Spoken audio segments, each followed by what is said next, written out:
All right, for those of you needing a little bit more help on your drawing, this should help you guys get some of your symmetrical pieces and just help you do a little bit of sighting.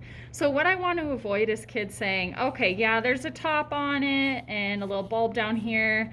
Okay, I'm not very good at drawing, sorry. Nope, that's not okay. You guys need to actually try to get this a little bit more accurate. So here's a couple things to help.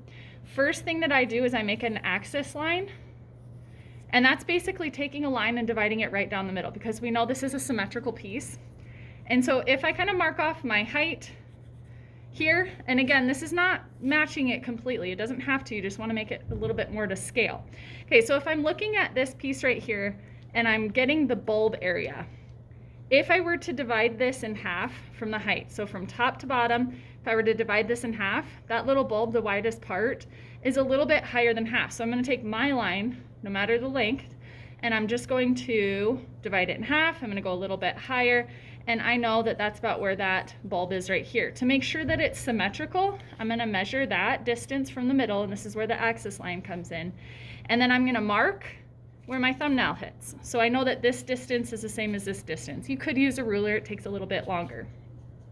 Okay, so once I have that marked off, then I can look at this. Okay, how many pieces, if I'm looking at this height right here, how many times can I fit that inside of this space right here where this bulb is? Okay, so I can fit that about 3 times.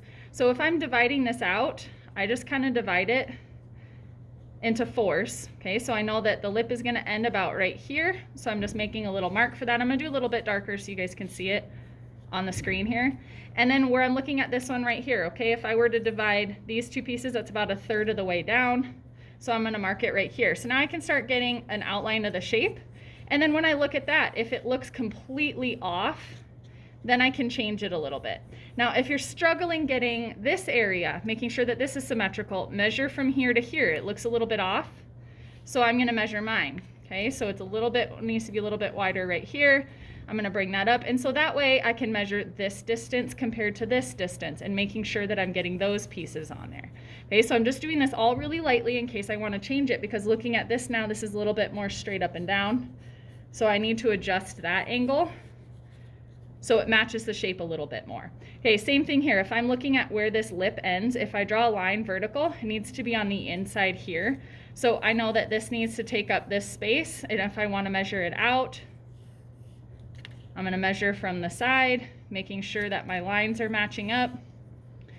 And then when I'm looking at this piece right here, it's a little bit wider than the top, so it needs to be a little bit wider than the top, and then I'm going to measure from side to side, making sure that that is symmetrical there. Now just eyeballing this, this looks like a little bit taller than this one, so I'm going to bring it down just a bit. And that's why you want to draw light, so you can always adjust it, and then that way I can just erase the lines that I don't need anymore. Okay, so that's how you guys use the axis lines and sight measuring to get a basic shape before you start adding your detail. When you guys are working with color pencils, I don't want you to look at a shape and say, oh, that's gray, and I'm going to color it gray. Okay, if it's darker in this spot right here, that needs to be reflected in your coloring. And so if I obviously would need to put my line designs in here, but I'm just going to talk about shading for a little bit. If I need something to be darker, I just press harder with my colored pencils. If I need it to be